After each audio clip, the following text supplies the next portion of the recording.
Farida Susadia dengan NIM 1052200007. Kenalkan, nama saya Rimba Satya Saketi dengan NIM 1052200016. Perkenalkan, nama saya Fajar Danuarta dengan NIM 10522003. Hai, nama saya Ahmad Khairil Ma'arif dengan NIM 10522050. Perkenalkan, nama saya Dia Erustiana dengan NIM 10522029.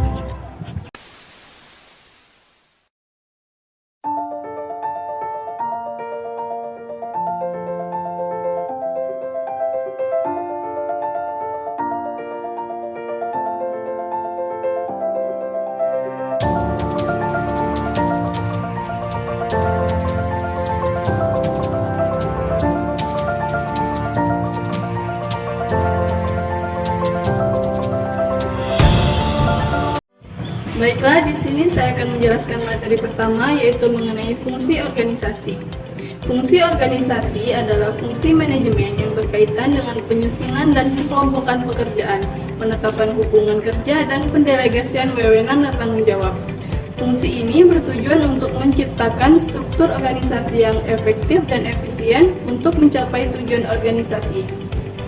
Fungsi pengorganisasian memiliki beberapa manfaat, antara lain yaitu yang pertama, meningkatkan efisiensi dan efektivitas kerja dengan membagikan kerja yang jelas. Setiap orang akan fokus pada tugas-tugas yang menjadi tanggung jawabnya. Hal ini akan meningkatkan efisiensi dan efektivitas kerja. Yang kedua yaitu meningkatkan koordinasi dan kerjasama. Struktur organisasi yang jelas akan membantu mengatur hubungan kerja antar anggota organisasi. Hal ini meningkatkan koordinasi dan kerjasama antar anggota organisasi. Yang ketiga, meningkatkan motivasi dan kepuasan kerja. Fungsi pengorganisasian terdiri dari beberapa kegiatan, antara lain yang pertama, pembagian kerja. Pembagian kerja adalah proses membagi tugas-tugas yang harus dikerjakan oleh organisasi menjadi tugas-tugas yang lebih kecil dan lebih spesifik. Yang kedua, pengelompokan kerja. Pengelompokan kerja adalah proses menggabungkan tugas-tugas yang sejenis atau saling berkaitan menjadi satu unit kerja. Yang ketiga, penetapan hubungan kerja. Penetapan hubungan kerja adalah proses menentukan hubungan kerja antara berbagai unit kerja dalam organisasi. Yang keempat yaitu pendelegasian wewenang dan tanggung jawab. Pendelegasian wewenang dan tanggung jawab adalah proses memberikan wewenang dan tanggung jawab kepada bawahan untuk melaksanakan tugas-tugas tertentu. Dalam menjalankan fungsi pengorganisasian, manajer harus memperhatikan beberapa prinsip, antara lain yang pertama, prinsip kesatuan perintah. Setiap bawahan hanya boleh menerima perintah dari satu atasan saja. Yang kedua, prinsip kesatuan pengarahan. Semua kegiatan yang mempunyai tujuan yang sama harus dikoordinasikan oleh satu atasan saja. Yang ketiga, prinsip rentang kendali. Seorang atasan hanya dapat mengendalikan sejumlah bawahan tertentu. Yang keempat, prinsip spesialisasi. Setiap orang harus mengerjakan tugas-tugas yang sesuai dengan keahliannya. Yang kelima, prinsip delegasi. Wewenang dan tanggung jawab harus didelegasikan kepada bawahan. Penerapan fungsi pengorganisasian yang efektif akan membantu organisasi mencapai tujuan dengan lebih efisien dan efektif.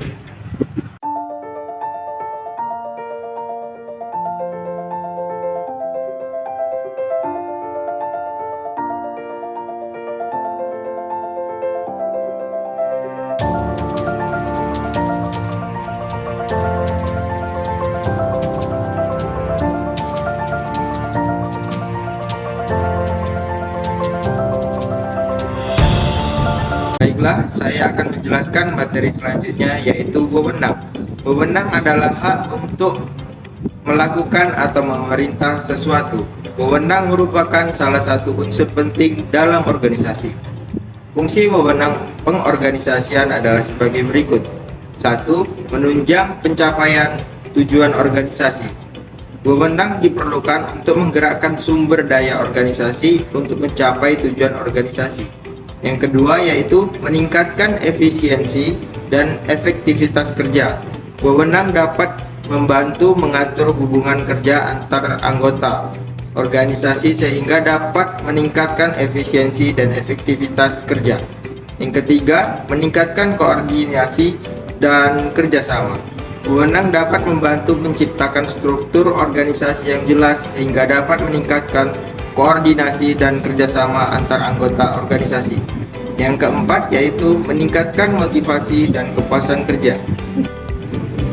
Wewenang dapat membantu setiap orang merasa memiliki tanggung jawab dan peran yang jelas dalam organisasi, sehingga dapat meningkatkan motivasi dan kepuasan kerja. Wewenang dapat dibedakan menjadi dua jenis, yaitu wewenang formal dan wewenang informal. Wewenang formal adalah wewenang yang diberikan oleh organisasi kepada anggota organisasi. Wewenang informal adalah wewenang yang diperoleh seseorang karena kedudukannya dalam masyarakat atau karena kemampuan dan keahliannya. Wewenang formal dapat dibedakan menjadi dua, yaitu wewenang lini dan wewenang staf. Wewenang lini adalah wewenang yang langsung berhubungan dengan pelaksanaan tugas pokok organisasi. Wewenang staf adalah wewenang yang membantu pelaksanaan tugas pokok organisasi. Dalam menjalankan fungsi wewenang, manajer harus memperhatikan beberapa prinsip, antara lain: 1. Prinsip kesatuan perintah. Setiap bawahan hanya boleh menerima perintah dari satu atasan saja. 2. Prinsip kesatuan pengarahan. Semua kegiatan yang mempunyai tujuan yang sama harus dikoordinasi oleh satu atasan saja. 3. Prinsip rentang kendali. Seorang atasan hanya dapat mengendalikan sejumlah bawahan tertentu. 4. Prinsip spesialisasi. Setiap orang harus mengerjakan tugas-tugas yang sesuai dengan keahliannya. Penerapan fungsi wewenang dan efektif akan membantu organisasi dalam mencapai tujuannya dengan lebih efisien dan efektif.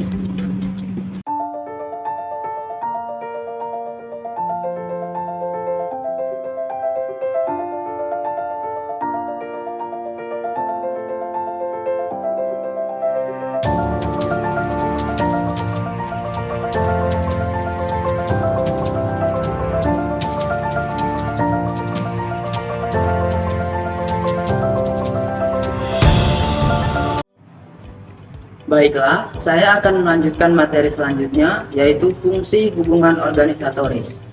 Fungsi organisatoris atau Organizational Relation Function adalah fungsi manajemen yang berkaitan dengan upaya-upaya untuk membangun dan memelihara hubungan yang baik antara organisasi dengan berbagai pihak yang berkepentingan, baik internal maupun eksternal. Pihak-pihak yang berkepentingan tersebut dapat berupa karyawan, pelanggan, pemasok, investor, pemerintah, masyarakat, dan lain sebagainya. Fungsi hubungan organisatoris memiliki beberapa tujuan, antara lain: yang pertama, membangun dan memelihara reputasi yang baik bagi organisasi. Reputasi yang baik akan membuat organisasi lebih dipercaya dan dihormati oleh berbagai pihak yang berkepentingan. Yang kedua, meningkatkan pemahaman berbagai pihak tentang organisasi. Hal ini akan membuat berbagai pihak jadi lebih mendukung dan berkontribusi terhadap pencapaian tujuan organisasi. Yang ketiga, mengembangkan hubungan kerja yang harmonis antara organisasi dengan berbagai pihak yang berkepentingan. Hubungan kerja yang harmonis akan memudahkan organisasi untuk mencapai tujuannya. Fungsi hubungan organisatoris dapat dijalankan melalui berbagai aktivitas, antara lain: yang pertama, komunikasi dan hubungan masyarakat atau public relation. Aktivitas ini bertujuan untuk membangun hubungan yang baik dengan publik melalui komunikasi yang efektif. Yang kedua, hubungan pelanggan. Aktivitas ini bertujuan untuk membangun hubungan yang baik dengan pelanggan melalui penyediaan produk dan layanan yang berkualitas. Yang ketiga, hubungan investor. Aktivitas ini bertujuan untuk membangun hubungan yang baik dengan investor melalui komunikasi yang transparan dan informatif. Yang keempat, hubungan pemerintah. Aktivitas ini bertujuan untuk membangun hubungan yang baik dengan pemerintah melalui komunikasi dan kerjasama yang konstruktif. Yang kelima, hubungan masyarakat. Aktivitas ini bertujuan untuk membangun hubungan yang baik dengan masyarakat melalui berbagai kegiatan yang bermanfaat bagi masyarakat. Fungsi hubungan organisatoris memiliki peran yang penting bagi keberhasilan organisasi.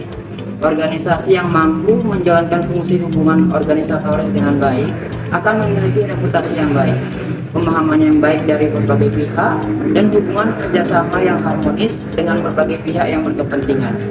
Hal ini akan memudahkan organisasi untuk mencapai tujuannya. Berikut adalah beberapa contoh penerapan fungsi hubungan organisatoris dalam organisasi. Yang pertama, sebuah perusahaan melakukan kampanye komunikasi untuk meningkatkan kesadaran masyarakat tentang pentingnya menjaga lingkungan. Yang kedua, sebuah bank mengadakan program edukasi keuangan untuk masyarakat umum. Yang ketiga, sebuah perusahaan mengadakan program CSR untuk membantu masyarakat yang membutuhkan. Penerapan fungsi hubungan organisatoris dapat disesuaikan dengan kebutuhan dan karakteristik organisasi masing-masing. Namun, secara umum, fungsi hubungan organisatoris merupakan fungsi yang penting bagi keberhasilan organisasi.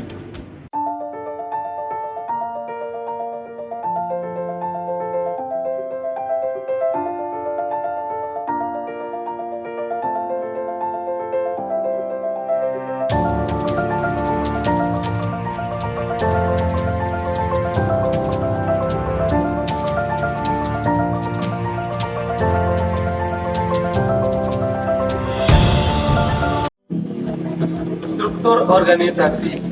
Struktur organisasi adalah suatu susunan dan hubungan antara bagian-bagian atau posisi-posisi dalam suatu organisasi yang menunjukkan adanya pembagian kerja, koordinasi, dan kewenangan. Struktur organisasi merupakan salah satu fungsi manajemen yang penting karena dapat membantu organisasi mencapai tujuannya. Fungsi struktur organisasi adalah sebagai berikut. Yang pertama, memperjelas tugas dan tanggung jawab. Yang kedua, struktur organisasi dapat memperjelas tugas dan tanggung jawab masing-masing anggota organisasi. Hal ini akan membantu anggota organisasi untuk memahami apa yang harus dilakukan dan apa yang menjadi tanggung jawabnya. Yang ketiga, mempermudah koordinasi. Struktur organisasi dapat mempermudah koordinasi antara anggota organisasi. Hal ini karena struktur organisasi menunjukkan hubungan antara berbagai bagian atau posisi dalam organisasi. Yang keempat, meningkatkan efisiensi dan efektivitas. Struktur organisasi yang baik dapat meningkatkan efisiensi dan efektivitas organisasi. Hal ini karena struktur organisasi dapat membantu organisasi untuk menggunakan sumber daya yang dimilikinya secara lebih efektif. Yang kelima, meningkatkan motivasi dan kepuasan kerja. Struktur organisasi yang baik dapat meningkatkan motivasi dan kepuasan kerja anggota organisasi. Hal ini karena struktur organisasi dapat memberikan rasa memiliki dan tanggung jawab kepada anggota organisasi. Dalam menyusun struktur organisasi, manajer harus memperhatikan beberapa faktor, antara lain: 1. Tujuan organisasi. Struktur organisasi harus disesuaikan dengan tujuan organisasi. 2. Ukuran organisasi. Struktur organisasi harus disesuaikan dengan ukuran organisasi. 3. Lingkungan organisasi. Struktur organisasi harus disesuaikan dengan lingkungan organisasi. 4. Keterampilan dan kemampuan anggota organisasi. Struktur organisasi harus disesuaikan dengan keterampilan dan kemampuan anggota organisasi. Penerapan struktur organisasi yang efektif akan membantu organisasi mencapai tujuannya dengan lebih efisien dan efektif.